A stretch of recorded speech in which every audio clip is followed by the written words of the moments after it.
Hola, ¿qué tal? Buen día. Mi nombre es Alberto Pérez García y el presente es un video que titulo El sistema filosófico de Santo Tomás de Aquino. Con base en la lectura de los textos requeridos para la presente actividad, hago la presentación audiovisual en cumplimiento con la tarea de esta semana de la clase de Historia de la Filosofía Medieval.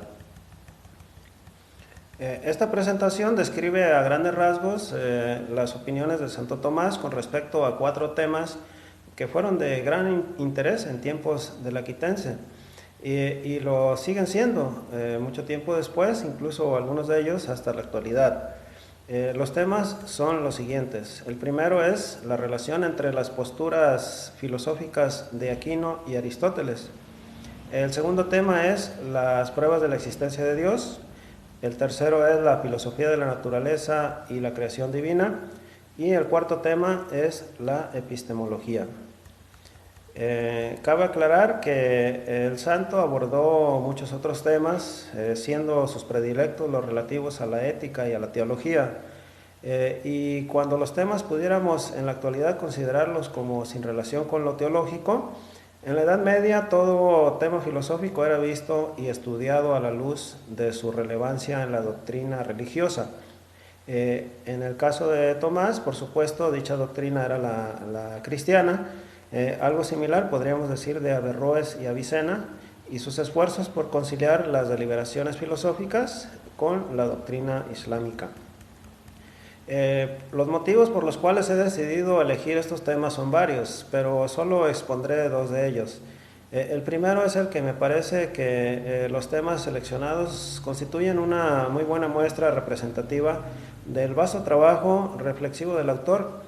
Y el segundo es que son los temas que más pudiéramos considerar actualmente como de interés filosófico, sin demeritar en nada la importancia de otros temas no incluidos en el presente trabajo.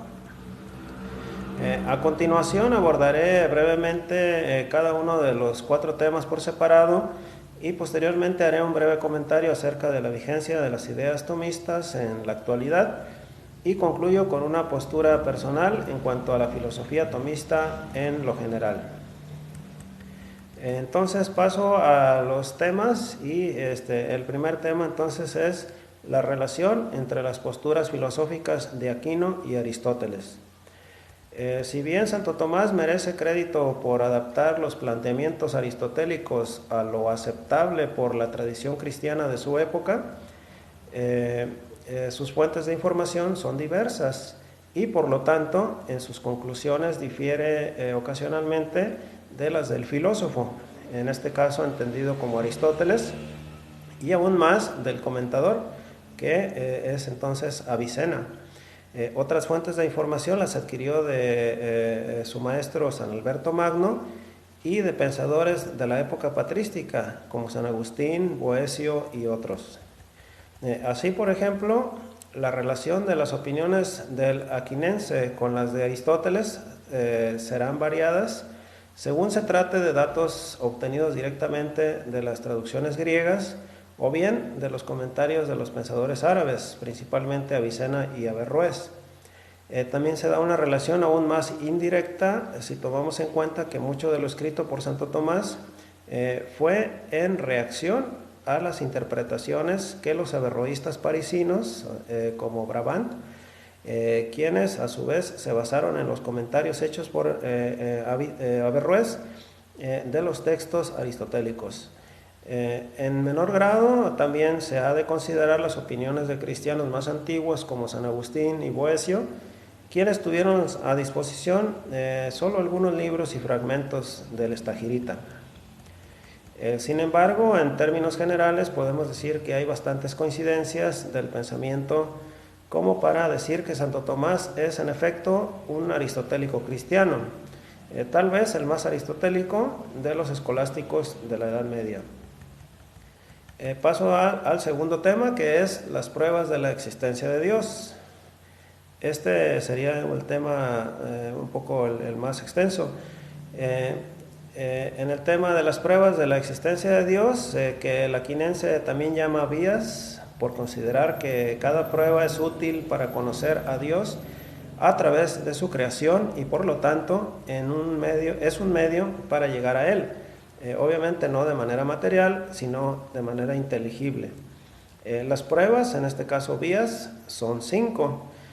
La primera es la conocida como la vía del cambio, también conocida como la vía del movimiento.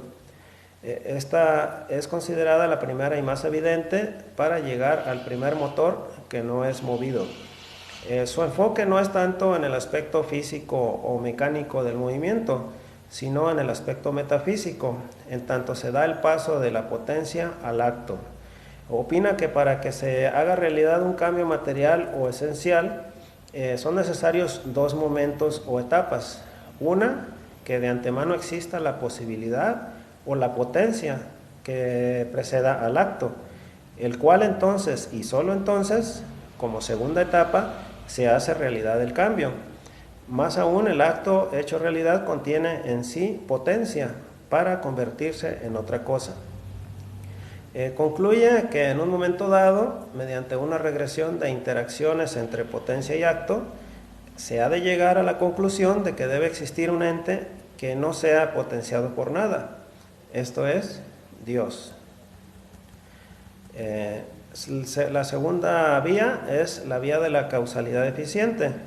En esta prueba el enfoque se da a la serie de causas y efectos en sentido físico que determinan todo lo existente en la naturaleza.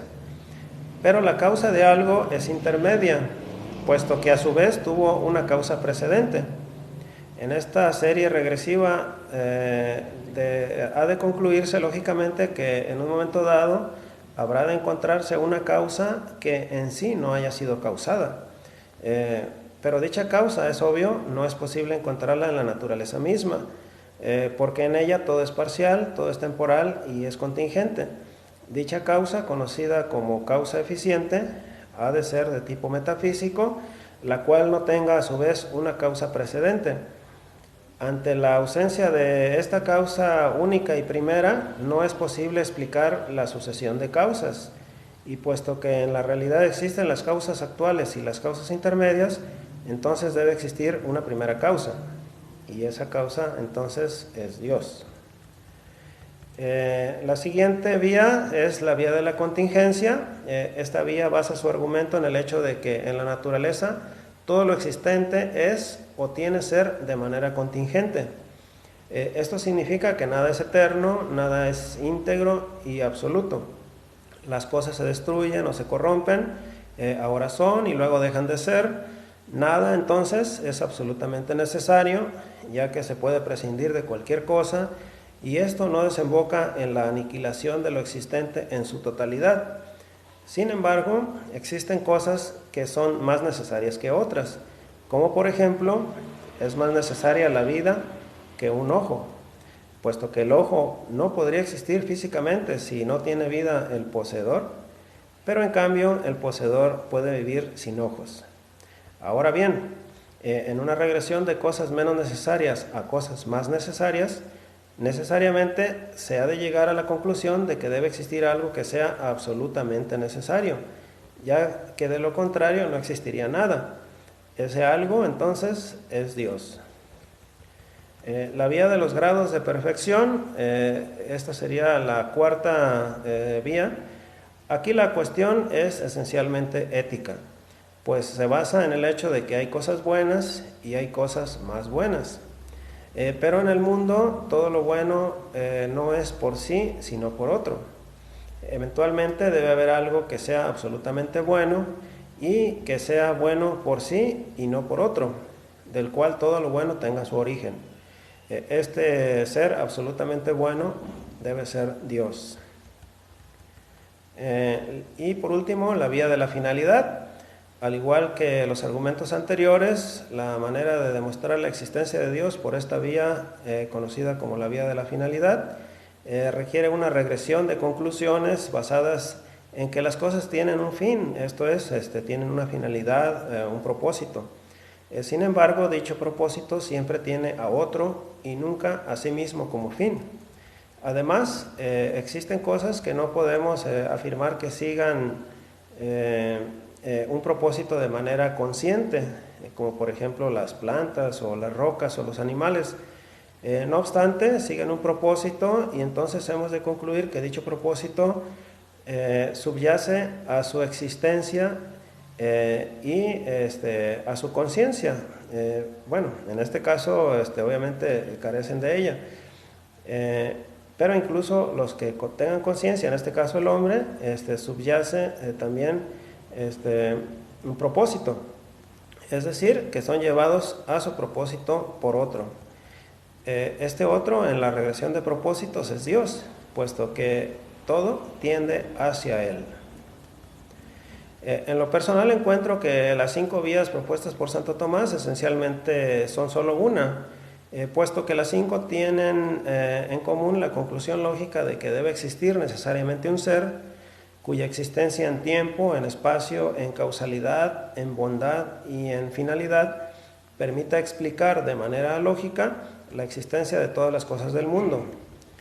Ahora bien, el argumento admite que de manera empírica no es posible encontrar en el mundo, en lo físico, una explicación al origen y a la finalidad de las cosas y los fenómenos en el mismo mundo, por lo que es necesario buscar dicha explicación en el ámbito metafísico. Al dar esta suerte de brinco intelectual, hemos de admitir que lo hacemos con algunas limitaciones. En el caso de las vías tomistas, dichas limitaciones tienen que ver con la capacidad del intelecto para explicar las cosas y los fenómenos considerados como reales o existentes en sí. Esto nos remite entonces a 2 cuestiones: determinar la infalibilidad del intelecto para encontrar explicaciones verdaderas en términos absolutos y no relativos.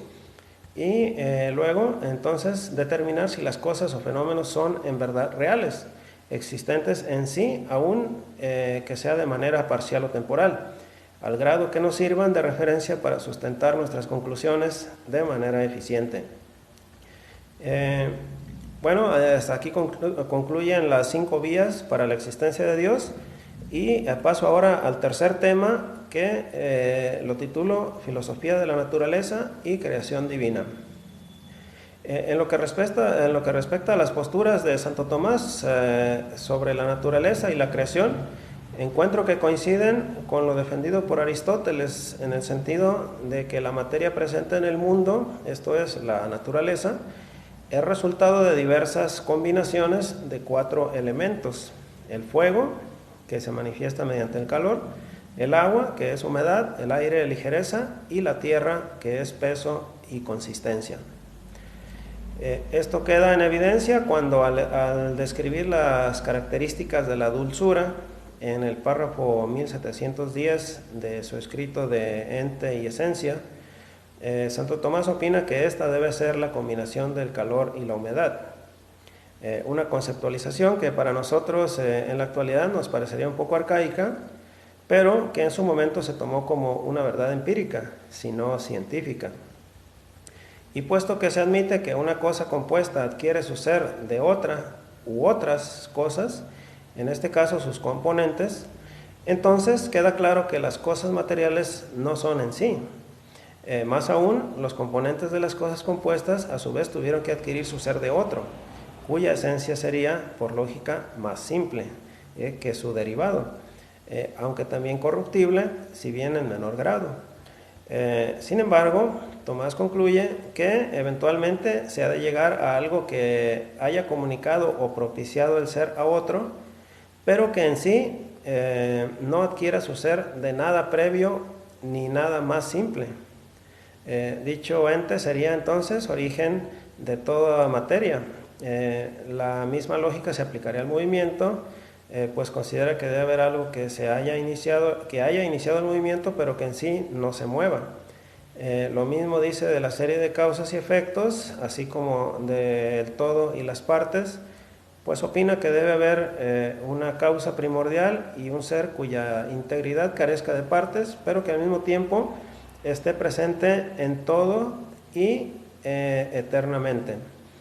Como consecuencia de estas reflexiones característicamente aristotélicas, Santo Tomás concluye que dicho ser no es otra cosa que Dios, y de él se deriva todo lo que existe en materia, en forma y en esencia, incluyendo obviamente las almas y los objetos. Paso entonces al cuarto tema, que es el titulado Epistemología. Para Santo Tomás, solo el hombre es de naturaleza racional y solo él, en el conjunto de la creación, es capaz de conocer. Opina que el entendimiento se facilita si se parte de la observación y el análisis de los aspectos más fáciles de aquello que se desea conocer. Todo inicia entonces con el convencimiento de que solo se puede conocer, esto es, hacerse inteligible, en un sentido directo mediante la definición de las características de la sustancia, y en un sentido indirecto si se toma en cuenta la esencia de dicha sustancia. La definición es una descripción objetiva de la cosa, mientras que la esencia es lo que dicha descripción significa en el proceso de conocimiento. Ahora bien, considera que la sustancia primera y más simple es Dios. Es primera porque de ella se deriva todo, y es simple porque se manifiesta de manera no se manifiesta de manera parcial, ni temporal, ni contingente. Dios entonces es único, es eterno y es íntegro. Pero contrario a lo que podríamos suponer, no es aquí donde debe iniciar el proceso de conocimiento, puesto que para el aquinense la esencia de la sustancia de Dios es la más oculta al entendimiento humano. Es por eso que se hace necesario iniciar el proceso cognoscitivo de la sustancia, en las sustancias compuestas, cuyas esencias están más a la vista del investigador. Además, en las sustancias compuestas nos es conocida su materia y su forma. Aclara que ni la materia ni la forma como acto de la materia por sí solas pueden ser principios de conocimiento, por lo que es necesario considerarlas siempre en su mutua relación. Concluyo considerando que el aporte más importante de Santo Tomás tiene que ver con el hecho de que la lógica tomista presentó un reto formidable a la filosofía. El reto básicamente era el siguiente: ¿es la filosofía una disciplina intelectual sujeta y subordinada a la teología? Santo Tomás, al argumentar con bases lógicas la existencia de Dios, concluyó la cuestión de manera positiva o afirmativa. Esto sin duda debió ser visto como un gran reto por quienes consideraban que la filosofía era una disciplina independiente a la teología, lo cual fue determinante para sentar las bases para los argumentos filosóficos que se desarrollaron hasta incluso mediados del siglo XX. Por supuesto que muchas de las ideas tomistas ya son anticuadas, especialmente las que tienen que ver con la naturaleza de las cosas, las vías para demostrar de manera lógica la existencia de Dios y como consecuencia también las cuestiones epistemológicas. En cambio, en el ámbito teológico y en mucha menor medida en el ámbito ético, muchos de los postulados del aquinense siguen vigentes. En particular, sus conceptualizaciones del bien y el mal, así como su rol, el rol de la razón y el libre albedrío en el comportamiento humano a nivel personal y a nivel social. Hasta aquí mi presentación. Les agradezco que hayan visto este video y también agradezco que se tomen el tiempo para calificármelo. Hasta luego y que tengan buen día.